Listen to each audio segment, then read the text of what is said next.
podcast role. Welcome in. You're listening to an Imperfect Leader, the Superintendents and Leadership Podcast, a proud member of the Podcast Roll Network. Hello, Jamie. Peter, off to hike the Himalayas. Where are you headed with that jacket? It was chilly. This is my backup jacket in my little bag. I just spent the last few days with my niece and nephew, and I just made it back home, and nice. I put on this jacket because I was cold. How was the visit? Did you enjoy it? Oh, yeah. You know, I'm so pleased that I got to help out while my brother and his wife were out of town. And I do think that they may have planned it because on Thursday night, we went to a band concert that I think is still going. They had every band play: the 6th grade band, the 7th grade band, the 8th grade band, the 9th grade band, the wind ensemble, the jazz band, a trumpet quartet, a trombone quartet, a baritone quintet. I was like, whoa, oh my God. And as they were like making little transitions between the bands, turn to your partner and, say hello. I was like, oh, like I've done this in church, and on to you, and on peace on to you. It was a long night. I had thought I was kind of done with middle school band concerts. Yeah, you might be done you only need one every 40 years, is it? How many years is it? It was just, woof. And then I strategically parked on the far side of the parking lot, backed into the spot right by the exit. And my nephew's like, what are we doing? I'm like, we're so far away from the entrance. I'm like, oh, you will be so pleased because on the way out, we'll be ready to go. This is not my first rodeo. Almost 30 years in public education? Like, I know how to get in and out of these things. I'm glad you had fun at the concert. One of the things I did. Did you guys sleep at the concert? You'd think you should bring doing some your toothbrush. Oh, we're gonna sleep, and it was in like a gymnasium that they converted into an auditorium, so it was could have been a little bit more comfortable. I will say this though, this is totally in line with our guest Jennifer Light, because the students had a lot of responsibilities in terms of greeting and talking about the music that they were going to be playing, and I was really impressed with that piece of. Clearly, they value student voice, and there were a number of these little ensembles that were directed by students, created by students, practice on their own, and so I was like, oh, this is really cool. And, obviously today we're going to talk a little bit about Junior Republics and Jennifer Light's work and the book that she wrote. And I just this is an easy sort of connection between what I just experienced with kids. I mean, obviously Junior Republics goes so much deeper because they owned it all. This was a democratic system designed, created, managed by children entirely. Yes, I have some thoughts. I loved it. I thought she was amazing. I really loved her. I'm like, oh, there's yet another person that I want to go study with, like my 65 and older to go study with these people tour is getting larger and larger at different universities all over the country. I mean, she was amazing. Funniest tour jacket ever, like tour t-shirt. Oh, small crowds. It was just Jamie and all these different people he went and visited. You and I should do a 1970s style album, like Free to Be You and Me, but about... Oh my God, I love it. I actually would show it to you on my bookcase. Oh, it is up there. Do you have the album? No, you don't have the album. Of course I do, but this is I've got the book too. Oh, Jesus. Look at this. Dear Peter, something to grow up and into. Love, Joan and Jeff Ostley. I don't know who they are, but they gave it to me when I was born. That's so great. That's amazing. Oh, speaking of which, I forgot to tell you this. It's all right to cry. Crying gets the sad out of you. It's all right to cry. It might make you feel better. Raindrops from your eyes, washing all the mad out of you. Raindrops from your eyes, it might make you feel better. It's all right to feel things, though feelings may be strange.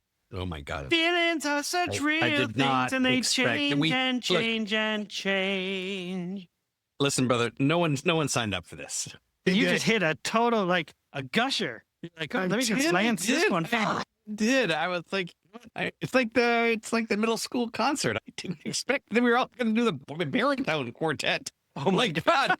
Okay. I was like, oh, okay. Wow, there's another. But okay. However, Jennifer Light in our conversation says a Junior Republic, as she was talking about, the idea was to give as much power as possible to the kids to create a miniature society to help them understand how American democracy works. And I saw a little glimpse and little pieces of that, little components at this concert. And I think that's why I wanted to mention it. I was like, oh, this is so cool. Kids have agency and decision making. And Wait, it's did up the to kids them. decide the? Now, on the small ensembles, yes, they chose Ah. their music, they practiced, they worked together. You could see who was sort of leading and who was following, and you could see sort of how that might shift depending on the sections that they were playing. It was really neat. And that to me was the most inspiring piece. I mean, I love listening to kids play music to some extent. I mean, to me, it's beautiful. Some of your most difficult kids, there they are, like playing an instrument, playing their song, and there's nothing more engaging than that. I'm all in. I love that too. I totally love that. I also know the feeling of, so the program says we're going 2 hours and we are now turning the corner on 2.5. I know. Wait, 2 hours until intermission or 2 hours? Don't forget, you can get some baked goods I don't want your baked goods. I just want to go home. I just want to go home. Oh, so I can let Like, I don't like blondies. I don't want a blondie. I know. What is the point of those? And now my niece is hopped up on blondies. And can we go home? No, we can't go home yet because we're going to watch the second half of this like marathon concert. Oh God, my tummy hurts. I know, because you ate 15 blondies. You shouldn't have let me. Yeah, there are a lot of things I shouldn't have done. Oh, so good. Yeah. All right, so listen, I'd like to jump into the conversation. We'll come back out after talk about it. Anything that you wanted to sort of mention as we go in? Besides, I mean, I obviously just told you, like, I think she's amazing. I loved it. This is another one of those where I see the need for you and Mason in terms of you guys are running the podcast. And I'm like, get out of the way. This woman is brilliant. She's amazing. Like, I don't need any interruption. I don't need any connections. I just want Dr. Light to talk. That's what I want. Yeah, that's fair. It was so great. I will tell you, of the three of us, I thought Mason from Getting Smart podcast, Mason and Jennifer, they were fantastic. I was like, man, I'm not sure I'm holding my own in this conversation. And that was okay, because it was really fun to be a part of that kind of conversation, this crossover, this sort of shared podcast. Yeah, that was super fun. Getting Smart will do as well. The crossover thing was really fun. I will say I'm so excited for people to listen to this because of the work that we do around student leadership. And she even uses the word of, I think it was radical student agency. And that's the language I'm using from now on. Perfect. Like that phrase is, listen for how she manifests that, how she talks about it historically, how she thinks about it now. Like, it's spectacular. Yep. And speaking of historically, she will say to us, she'll remind us that the history is full of examples showing that when we trust kids with real responsibility, that they are capable of extraordinary things. And so that leads me to our sponsor for today's show, because the question is, like, how do we balance the kind of student agency with the academic demands that students face right now? And that's where IXL comes in. In a way, just as Junior Republics, who once gave young people this chance to experience democracy in a personalized way, one could argue that IXL also uses smart data and real-time insights to create learning paths that are tailored to each individual student. So if you're curious about what that could look like in your school or your classroom, head on over to ixl.com/imperfect and see what IXL can do. You're listening to an Imperfect Leader, the Superintendents and Leadership Podcast. I'm Peter Stiefelman. I'm Jamie Almanzan. And we'll see you on the other side. Today on an Imperfect Leader, we are trying something we've never done before. It's a crossover episode with my friend Mason Pashia from the Getting Smart podcast, a member of the Podcast for All Network. And, together we get to speak with Dr. Jennifer Light, Byrne Dibner Professor of History of Science and Technology and Professor of Urban Studies and Planning at MIT. She's also the author of The State of Childhood, which examined youth-led junior republics. And you might be wondering, what is a junior republic? And you will soon find out. Professor Light is also involved in the MIT project on embodied education, focusing on how movement and physical activity can be integrated into academic instruction to enhance learning. So I'm really excited to jump into this conversation. Jen, welcome to both an Imperfect Leader, and I guess if it's okay, Mason, I get to welcome her to Getting Smart. That's true. Thank you. That is true. What? I've never had a guest that give a woohoo right at the beginning. This is exciting. But She just got off. She it's just so got nice to off meet you. Irons in the background. Yes, for those who are watching the video, it's a perplexing background, but one that is enticing, no doubt. Yeah, exactly. So this conversation came about because I was taking a walk with Mason last year in West Seattle, and he was telling me about Junior Republics. And to our listeners, if you haven't had a chance to listen to Mason's episode on this, I'll put a link on the show notes. He dives right into Junior Republics. But then on a lark, I had asked a friend of mine, Dave Sue, who's a professor at MIT, if he knew you, Jen, and he texted back, she's in my department. So I thought, what luck. I guess if it's all right, we'll start actually with Mason. How did you find the state of childhood? Talk a little bit about that. This might be one of the rare pro-social AI results is meeting Jen today. I was chatting, I think, with maybe it was ChatGPT at the time, and I was asking a bunch of questions about youth agency, specifically around youth movement building. So young people who have really lived democracy in a meaningful way. And it just kept digging a little deeper and be like, give me a tangible example, give me a tangible example. And eventually it gave me these Junior Republics as a tangible example of youth democracy. And of course, like you, Peter, I'd never heard of them. I was a little surprised I hadn't heard of them because we live in a space that talks so much about youth agency and real world learning and all these other things. And then I was like, who's an expert on this? I want to talk to them. And so it gave me Jen's name and the book. And so I was like, oh, this is kind of cool. I should reach out and make something happen. And sort of fortuitously and in a roundabout way, we came together today. But yeah, I think it was just a rogue curiosity that I was following at the time. I love so why it. don't if you don't mind, isn't that cool? I know. Yeah, because this is sort of in the MIT context, this project is about as far away from that as I could imagine. Totally. Yeah, it's totally human driven, right? And dependent on human interaction and cooperation and connection. Mason, if you don't mind, why don't you go off with the first question? Yeah, Jen, I think just in order to really dig in today, I would love to know like how you came to Junior Republics, Jen, and really what they are. I think our audience would benefit from probably a common definition so they can picture something as we talk today. Sure. So maybe let me start with what they are, and then Great. I could tell you how I got into it. Junior Republic is a miniature city or state or nation run by kids. And the first self-titled Junior Republic appeared in 1895 in Freeville, New York. It was organized by a guy named William George, who was a businessman, philanthropist, who in New York City, and he owned some farmland in upstate New York.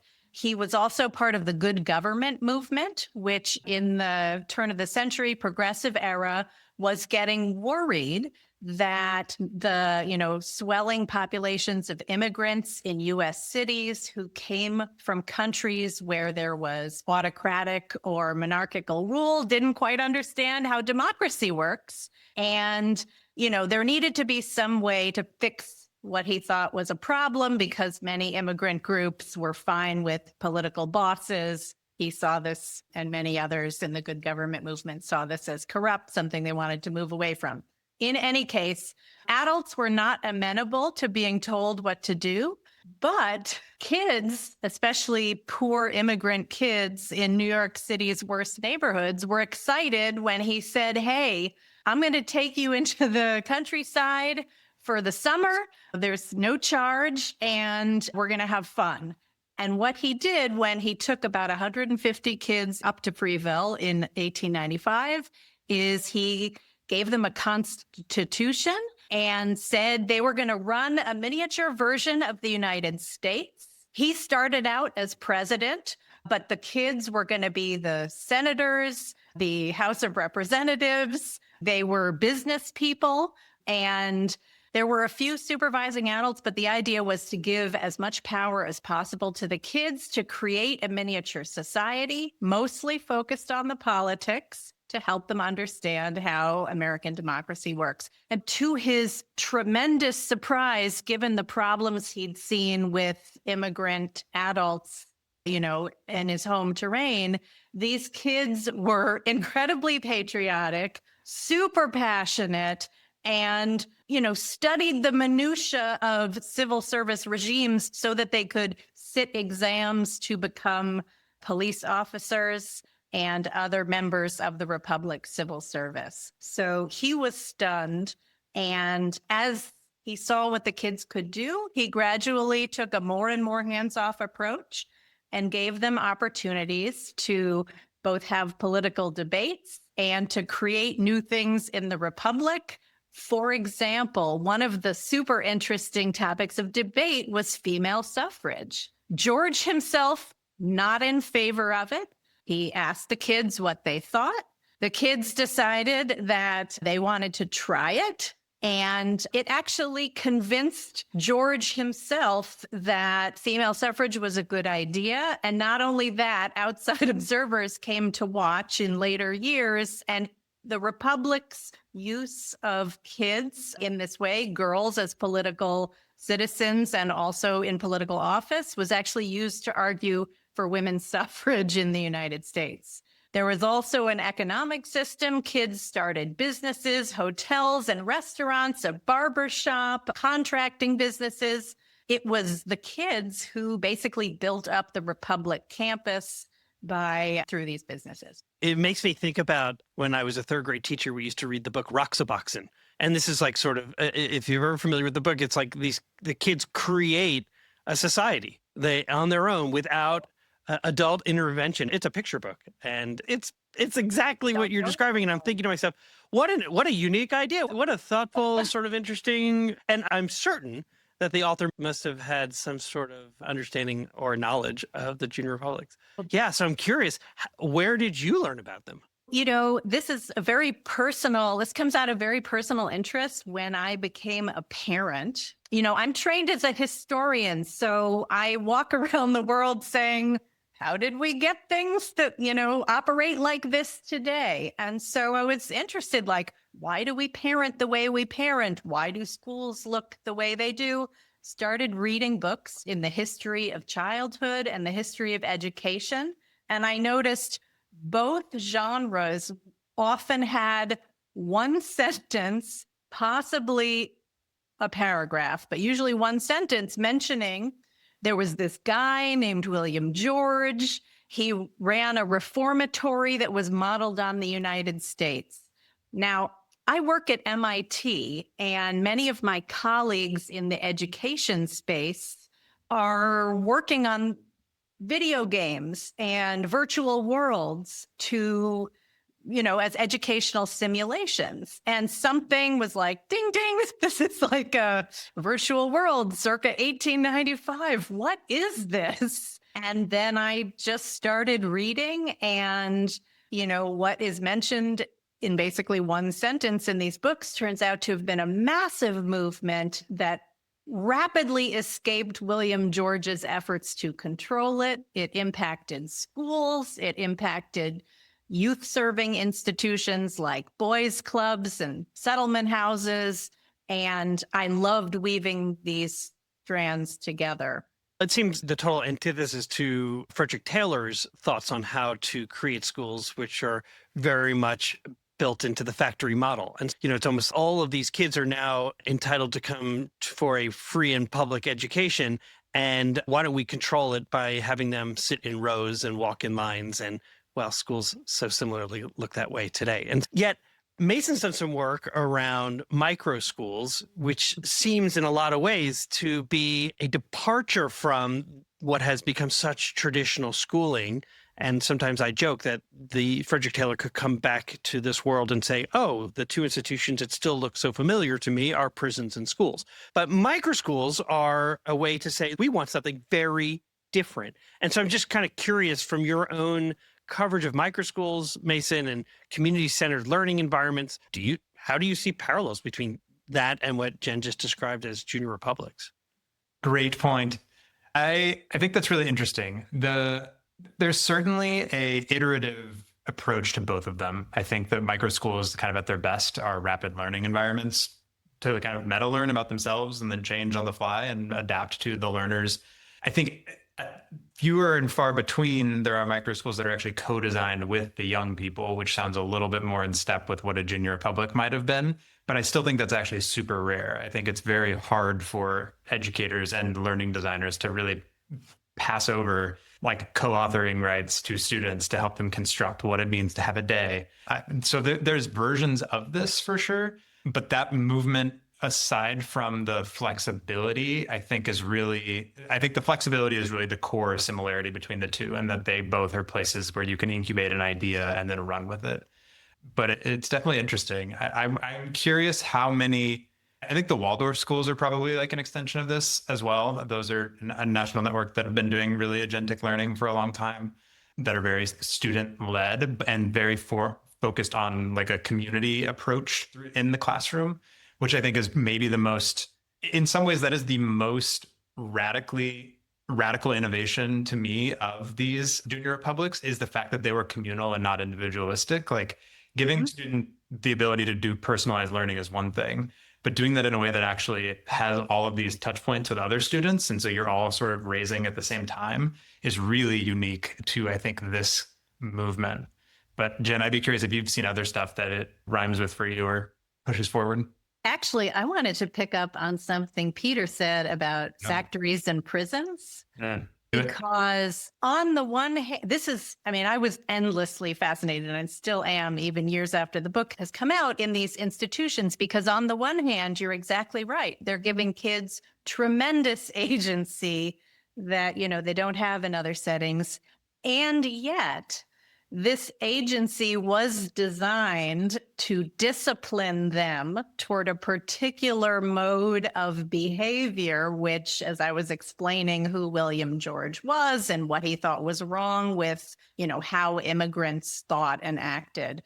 And so the prison and factory connection is super interesting. William George and a number of the folks associated with the Republic movement also advised factory owners, and in even more numerous examples, prison administrations, to create self-government within their institutions as a way to move away or militaristic styles of discipline, and essentially use democratic participation as a form of disciplining. Because democracy, the practice of democracy, of course, can look like a lot of different things. And junior republics were very diverse, but by and large, for example, they couldn't have, labor unions for the businesses. They couldn't be socialist. They had to be, Democratic or Republican, and so on and so forth. So there's this weird feature. And I think that's part of why republics were so popular, because you could argue for them on these more radical, John Dewey, new education, follow the child, these kinds of arguments. And then also some more conservative social efficiency proponents at the turn of the last century, when I'm thinking about different educators. So endlessly interesting. It sounds as if potentially, instead of sort of an autocratic one person is going to determine a punishment or consequence, that the introduction of due process or a jury of peers and things like that become sort of valued or valuable. And one of the questions I wanted to ask you, and let me just pause for a moment and just say, our guest today is Jennifer Light, Byrne Divner Professor of History of Science and Technology and a Professor of Urban Studies and Planning at MIT, the author of The State of Childhood, which examined youth-led junior republics.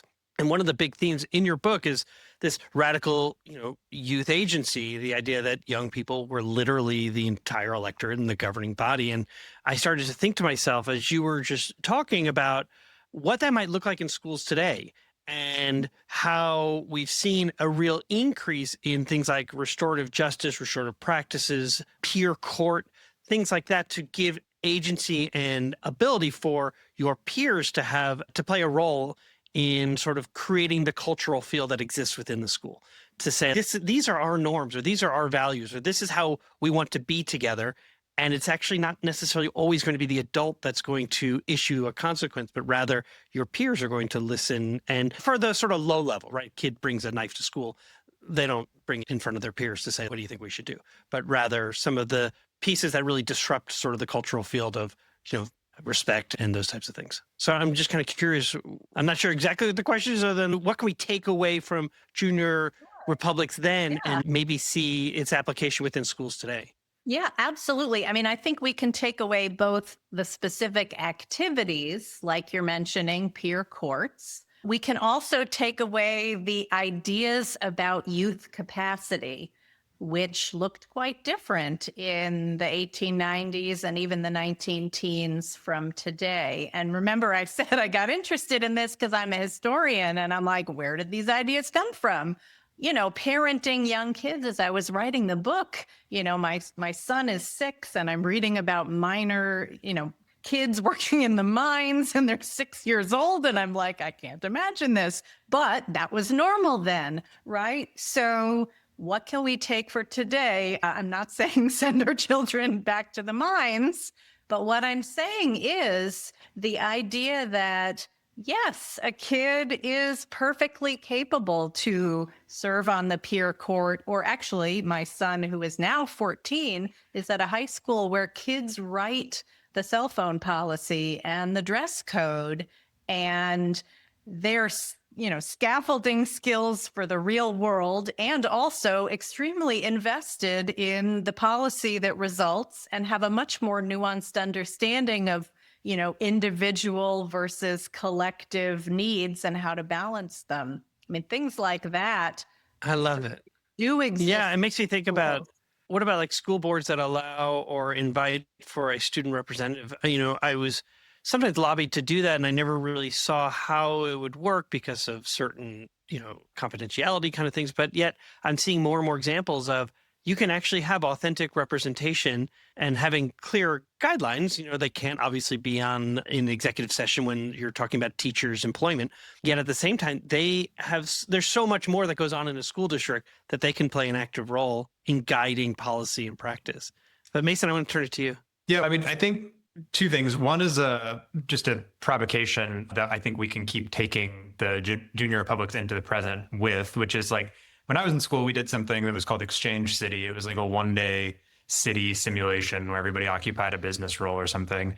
And it was fine. Or like junior achievement. Yeah. Junior achievement. It's like a junior achievement extension. It's a cool program, and it was useful in terms of some like visualization and really living in an environment, but it was completely lacking in all of the things that I think made the Junior Republic so useful, which was this like consensus building, this democracy piece, this understanding of the collective.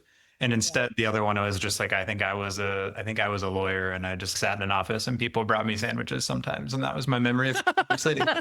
And so if I want to be a lawyer, you get sandwiches. I mean, I'm shocked I did not become one because of the awareness built on that day. So I think it's a little bit of a yes and. There are people that are starting some of this work, but I think there's a way to make it really rich, powerful learning experiences that extend beyond the 4-hour like project or whatever simulation they've designed. And two, we're working on a project right now with some of Jen's colleagues actually from MIT using their tool Cortico, which is a really cool oral history AI tool that lets you do community conversations and have a more democratized consensus making process. So we're working with students at a high school to basically host conversations with their peers, record them, and then work with AI to basically identify patterns in all the conversations they're having to see like what is actually happening. And as a result of that, they're going to have to design either a policy or make a recommendation to the school board on we should change this because of all of this like data that we've collected.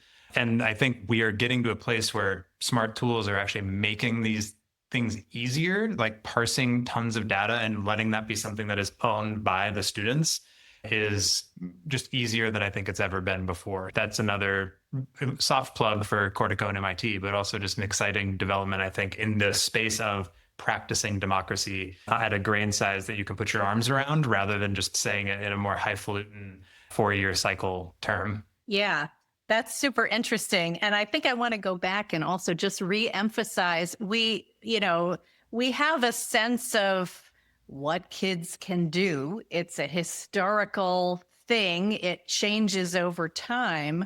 And understanding that it's pretty well understood that, gender and race are socially constructed, right? They have changed over time. Our expectations about what people in different categories are capable of or allowed to do. We understand that's changed. I think it's not as widely understood that it goes for age as well. And I'm not quite sure how one changes the common wisdom.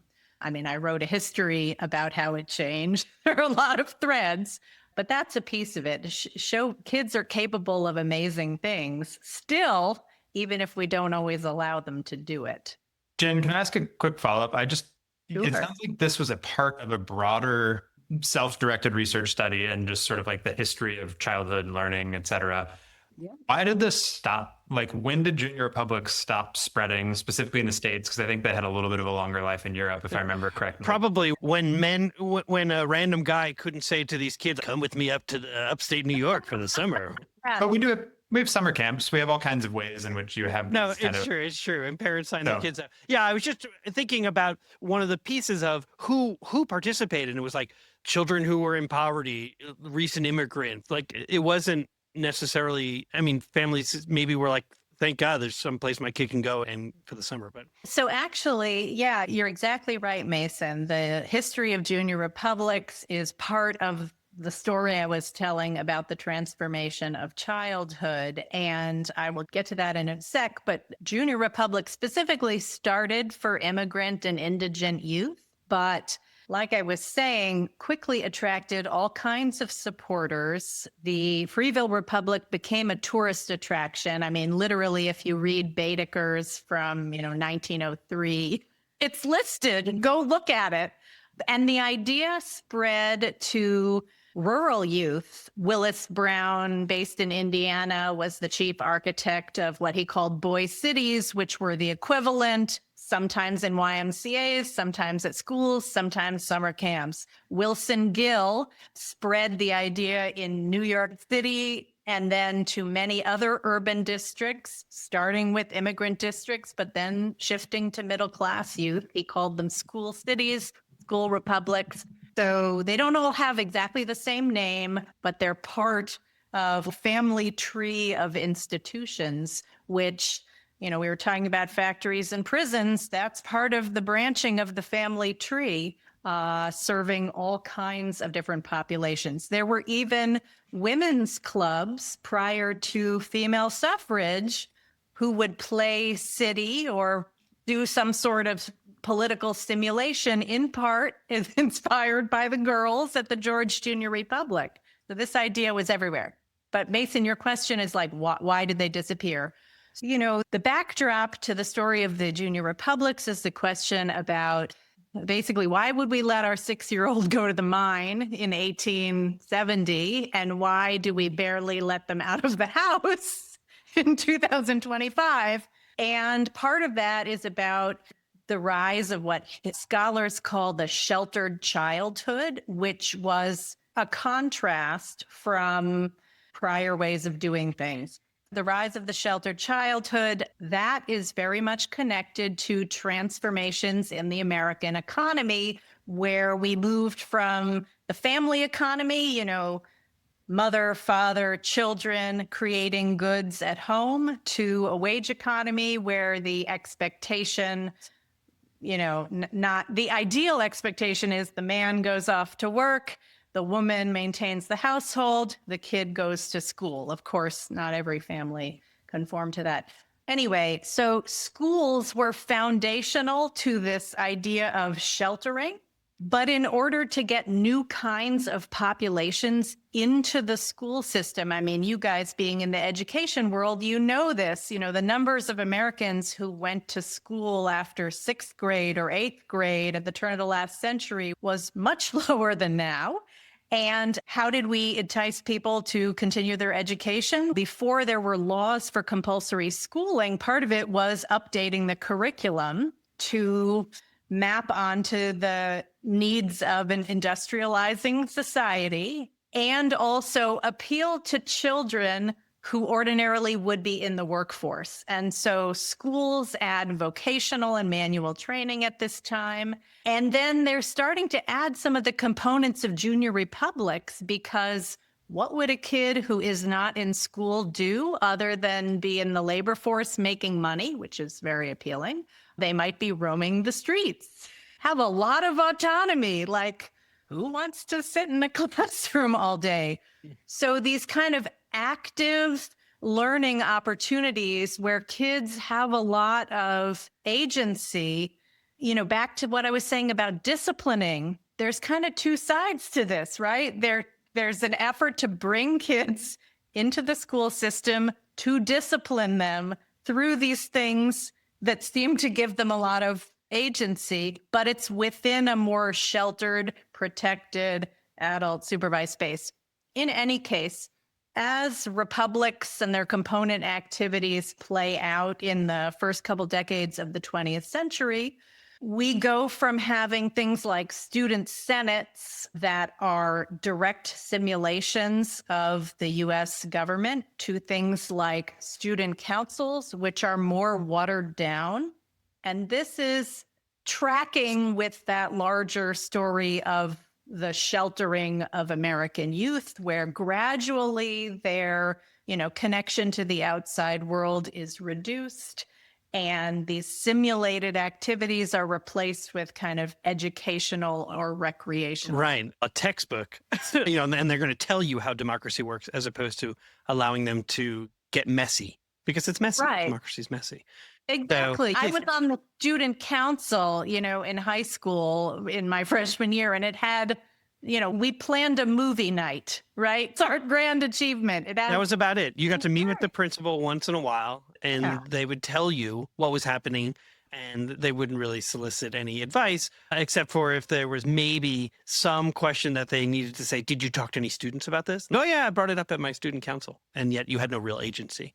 Although I'll tell you, I have a child right now who's a senior in high school who's very involved with Model UN, and Model UN, as I observe, is incredibly student-led and really fascinating just to sort of see how I wonder if someone who participated in Junior Republics would see that as I could see how there are similarities, or why that works in this setting, in this sheltered setting, creating, I guess, guardrails, but allowing anything to happen within them. Yes. I mean, the predecessor to Model UN, Model League of Nations from the 1920s, it's another branch of the tree, and it's one of the ones that survives today.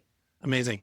So this has been fascinating. And I know that those who are interested in student agency, student voice, really elevating the role that students get to play within their schools, and almost not even saying students, but children, because students is also sort of a factory term. It sort of pulls away that every child is an individual with their own, dreams and abilities and things like that. But I certainly want to recommend that people check out The State of Childhood and maybe start to think about its historical context and then what that might look like in schools today. Mason, is there anything that you'd like to say as we sort of conclude this portion? Just the way that some of this stuff is cyclical, I think it's always useful. We always think we invent stuff in education and education innovation, and a lot of the time it's beneficial to look backwards and to recognize, like, the micro schools movement is kind of the same thing that was where schools started. It was basically homeschools. So, like, we sort of recreate solutions, and over time, hopefully they're getting stronger and better, but it's always worth checking in with the past. I love that. And I think I'll just say for your listeners, my book is available for free on the MIT Press website. So you can buy it, but please take a free copy. Hey, district leaders, I know you already know this. In schools worldwide, cell phones are posing real challenges on student engagement and mental well-being, and I want you to meet Yonder, a proud sponsor of an Imperfect Leader. And let me share this story from a visit I made to some schools in Silicon Valley. I asked some kids what they liked about Yonder, and after some funny looks, they shared that actually, with Yonder, teachers don't have to battle with them over phones anymore. In fact, one kid said to me he didn't have to worry anymore about his parents texting him in class, and the kid next to him sort of shoved him and goes, "Texting? My mom used to FaceTime me in class." I want to introduce you to a support system that increases teaching and learning. I want you to discover why 1 million students choose Yonder daily. Minimize distractions, maximize learning potential. To learn more, go to overyonder.com. YONDR. So I want to talk a minute about the Mosaic Project. It is one of our favorite organizations and has over 25 years of experience empowering students to really celebrate differences, communicate assertively, and resolve conflict peacefully at their outdoor school. I happen to have experience being part of the Mosaic Project, and so I can absolutely tell you it's an amazing organization. Their innovative SEL curriculum is now available to our Imperfect Leader audience. And so you can get a 10% discount through their new documentary film-based Mosaic Classroom project. So just let the people know during your onboarding process to receive that 10% discount is to just mention an Imperfect Leader. Learn more about the Mosaic Project at mosaicproject.org. This is Greg Meyer, Jamie's partner at APC Leadership Collaborative. Superintendents know that school principals are the single biggest lever that any school district has for improving student joy and success.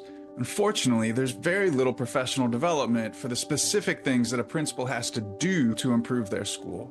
At APC Leadership Collaborative, we specialize in coaching principals to take on audacious goals, build their leadership skills, and make big improvements in their school. If that inspires you, let's connect and talk about how we can collaborate. Find APC Leadership Collaborative online at apccolab.com. When leaders think in systems, they think differently. They see the big picture, making decisions that create coherence and strengthen communication across their teams. They build adaptability, flexibility, and engagement. Every day, school leaders face complex challenges, from student engagement to staff alignment. What if your team could see those challenges as part of a bigger picture? That's what happens when you think in systems. It's how leaders turn complexity into connection and challenges into opportunities for growth. At the Waters Center for Systems Thinking, we help educators and organizations build this capacity, developing the habits and tools that turn vision into action. Think differently, think in systems. Sign up for our webinars, free resources, or a consultation by visiting our website, which you can find in the show notes. We're back for segment 2 of this crossover episode of An Imperfect Leader and Getting Smart. And our guest today is Jennifer Light, Byrne Divner Professor of History of Science and Technology and the Professor of Urban Studies and Planning at MIT and the author of The State of Childhood. And I mentioned in the opening introduction that you're involved in the MIT project on embodied education, focusing on movement, physical activity, and how it can be integrated into academic instruction to enhance learning. When I was superintendent in one of my elementary schools, the principal and the director of PE, physical education, dedicated a space in their building in this one of my 22 elementary schools for children to engage in intentional exercises. Like one that comes to mind is you're crossing the midline with their arms to build stronger connection. And I'm wondering if you could tell, and I actually texted her recently, Angie Gerson gave me a full rundown in a text. I was like, it was incredible. It had profound results. Can you tell us about the MIT project on embodied education? So you guys sit in the education space where there has been an emerging body of research about how we don't just think in here, but the rest of our bodies are involved in making knowledge. And also some education research finding exactly as your colleague did, that when students move their bodies, it enhances executive function. It can tap a second memory system in the body. It can increase creativity. I mean, the way I see it sitting at MIT is that if there were a technology that could do all the things for learning that movement could do, we would have it in every school. And so the project on embodied education is about the why and the how. And so my colleagues and I, we are trying to design curriculum.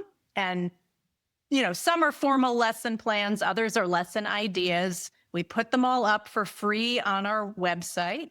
We are happy to crowdsource new ideas. If anyone in your audience is doing this and, wants to share, that would be awesome.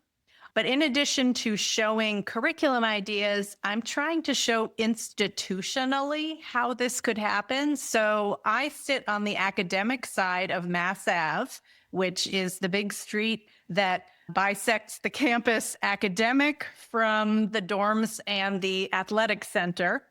And so my collaborators are all in our athletic department, our physical and education and wellness group. And they have a tremendous amount of movement expertise, and our classes are cross-listed, and we're trying to help students, learn both the brain science and the education science and how to move. And then they create curriculum. So yesterday actually was our final class of the semester. We had about 20 visitors from the Cambridge Public Schools who teach math and science. And my student projects were games to teach the Algebra 1 curriculum, which would blow your mind. We had a tug of war to teach linear and exponential growth, that kind of thing. It was very joyous. Yeah. And very quick. I mean, I've been an educator for more than 30 years. I'm trying to make this as easy as possible for someone to adopt. My brain as a risk manager was like, oh, tug of war. Oh, I hope there was a lot of pre-teaching before they even started that. If you were to do that in a school. It was a soft floor. It was a soft floor. There was a lot of giggling. Yeah. Oh, fantastic. If, education can have more giggling in the algebra curriculum, it will be more memorable, and the physical activity. True to that. That made me think three things. One, your background is making more sense, your virtual background.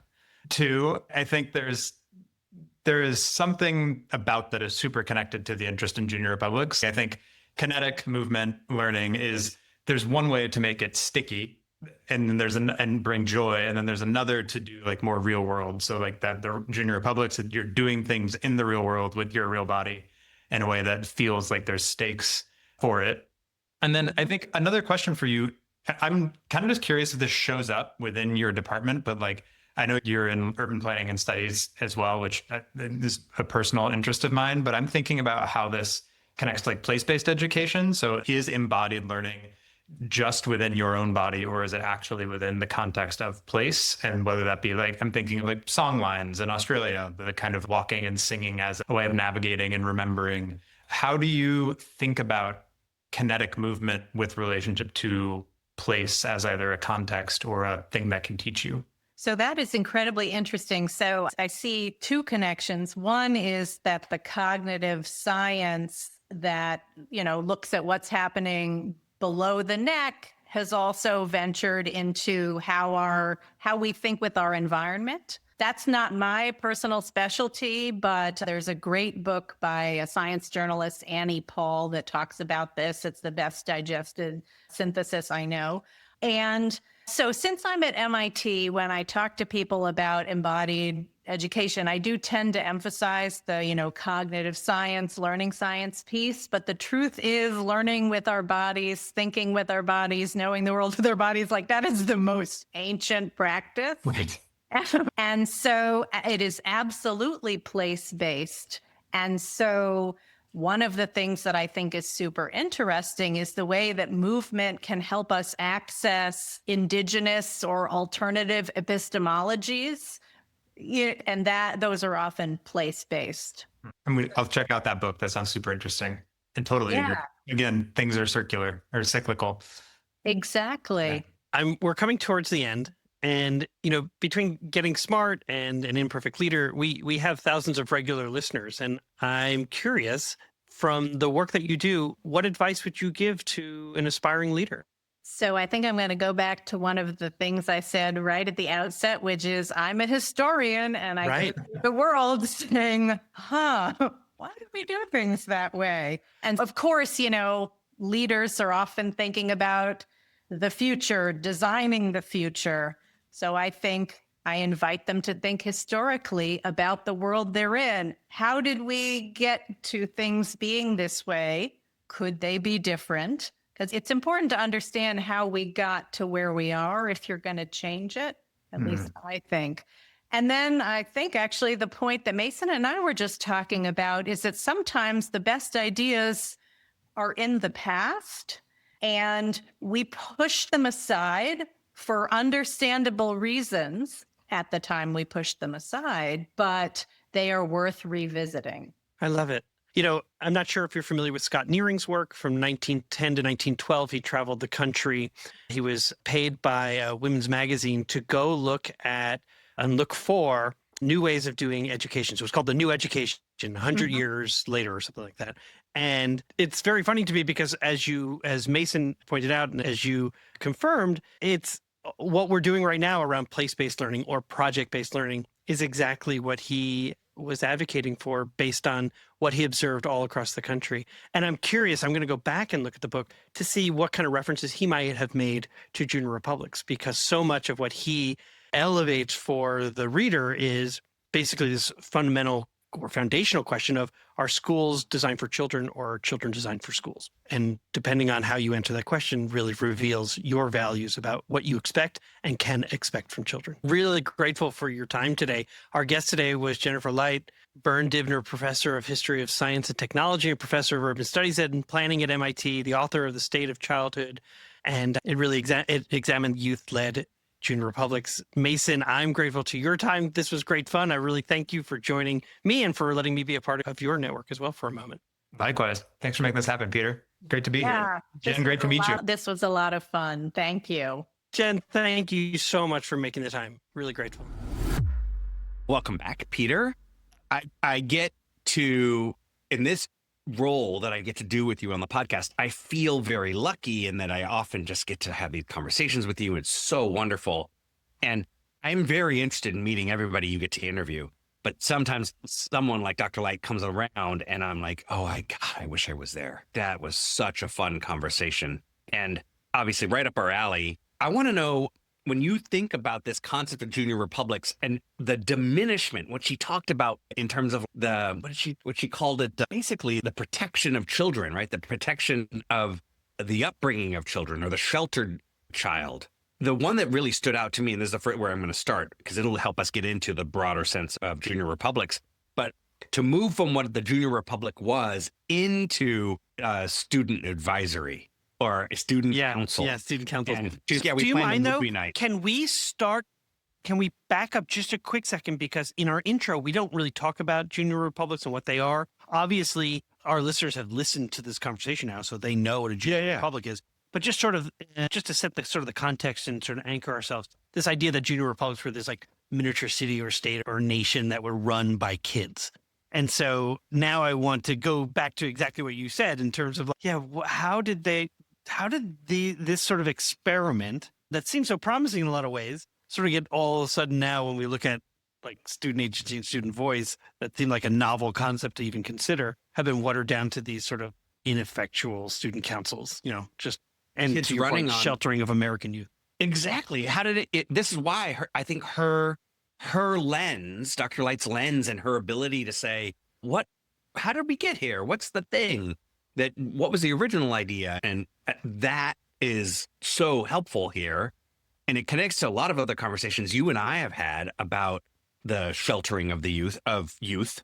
I'm inspired by the idea of the radical student agency that she's bringing, and disappointed in myself as an educator in that I didn't think to create it. Right. We would create simulations. But don't forget, Friday, we're doing, we're writing this Constitution and we're going to live it for the next 4 days or something.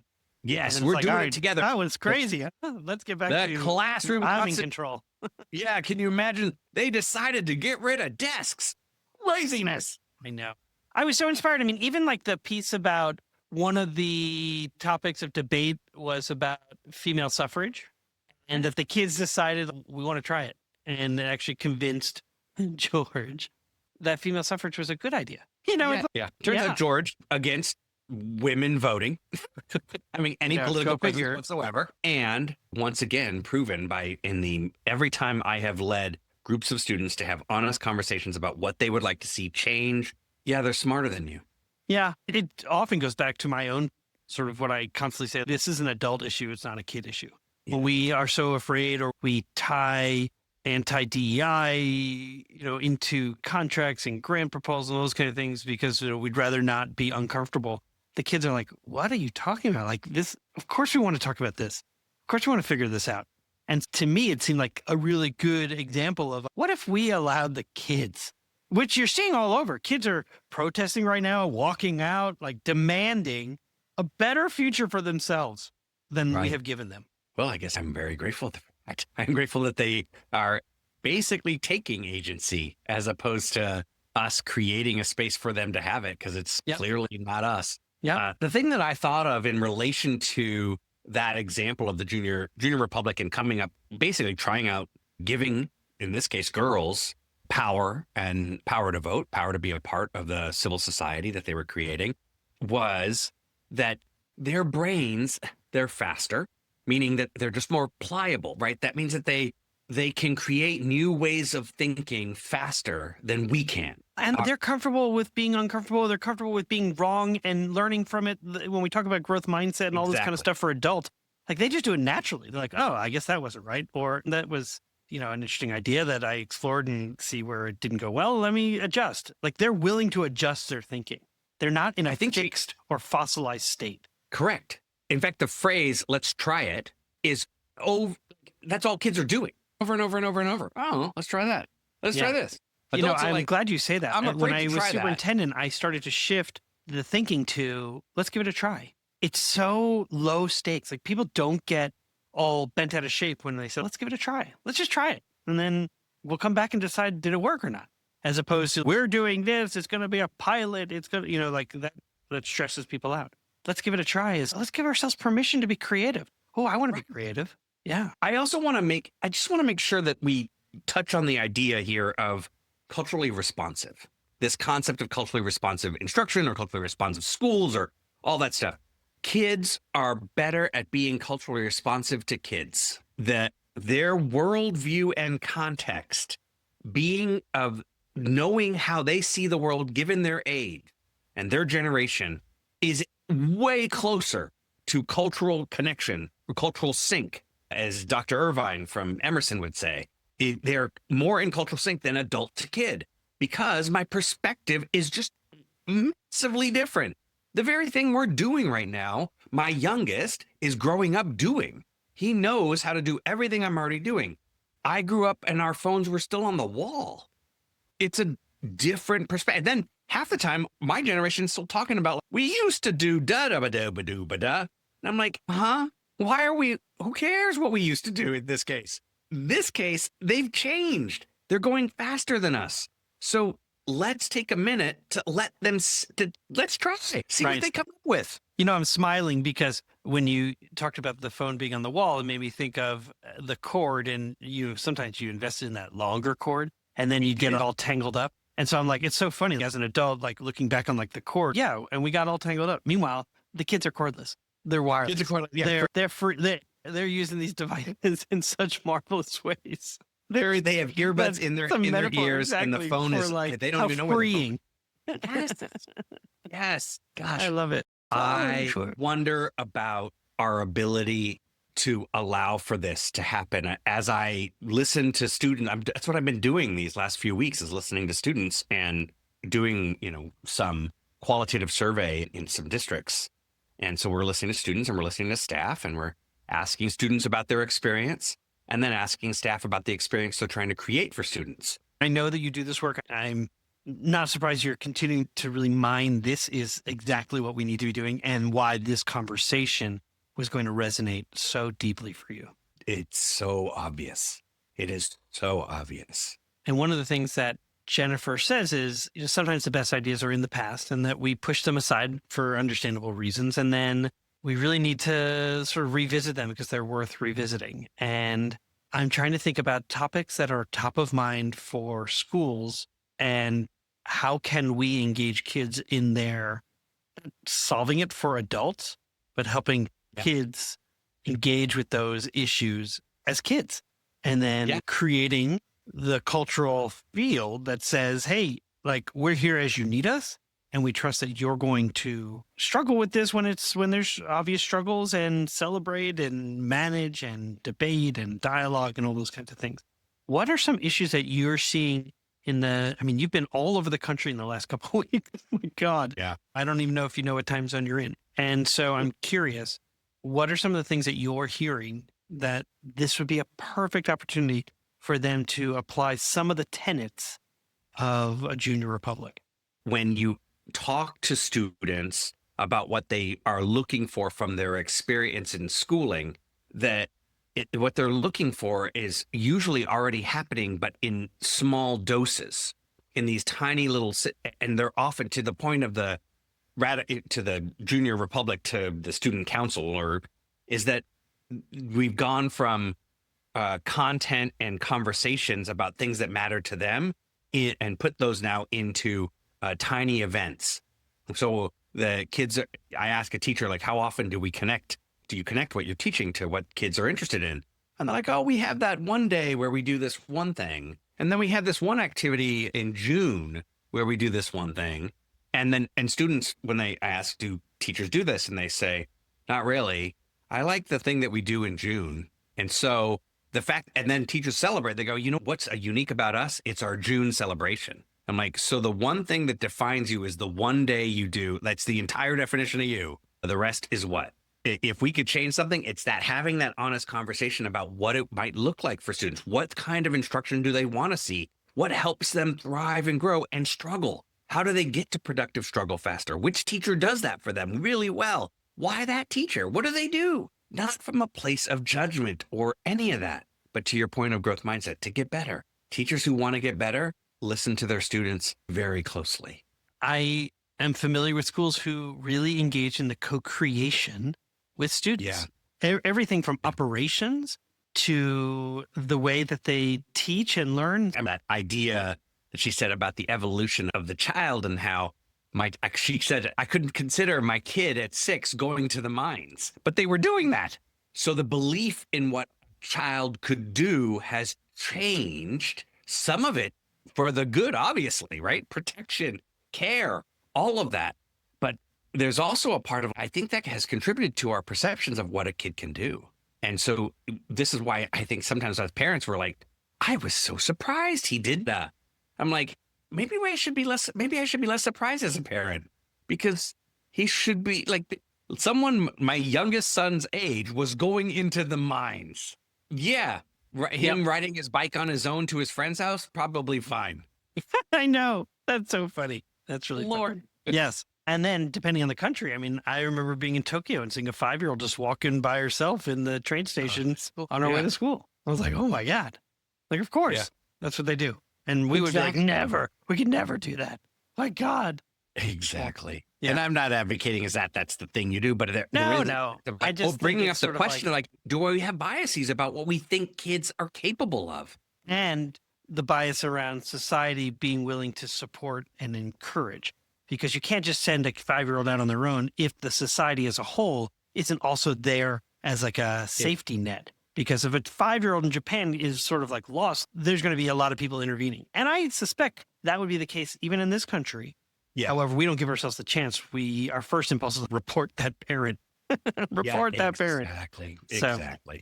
This was really fun. I'm glad that you had an opportunity to listen in. I know Jennifer would be thrilled to talk to you. She'd be thrilled to talk to you also about the work that they're also doing at MIT around embodied education. Yeah, we didn't even get into embodied education. I know. It was so good. I know. And it's totally worth it, because I saw it in action within our own schools in Columbia, Missouri, and those schools that did engage in that kind of work to dedicate time really spoke to the values that they saw in student attitude, student contentment, student achievement, all those kinds of things that were like, oh, kids are doing pretty well at this place, and maybe we should pay attention more. So anyhow, I loved talking to you about this, and I can't wait to see you next week. So I'll talk to you next week. Talk to you next week, man.